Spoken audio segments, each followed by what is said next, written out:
Здравствуйте, дорогие подписчики и гости моего канала. Продолжаем тему наречия. Сегодня у нас производные наречия, образованные при помощи суффиксов дай, ди, тай, ти, лай, ди. Например, сыйлыққа не береміз? Что будем дарить? Ақшалай берейік. Давайте дадим деньгами. Ақша – деньги, ақшалай – деньгами. Жаздай түк бітірген жоқ.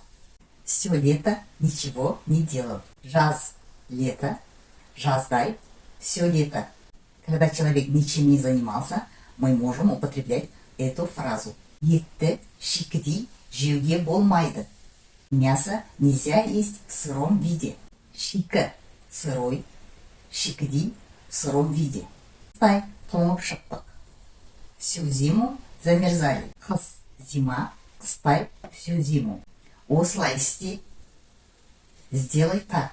Осы этот, осылай так. На этом мы сегодняшний урок завершаем. А в следующий раз у нас будут еще другие наречия. Поэтому не пропускайте уроки, подписывайтесь на канал и до следующей встречи.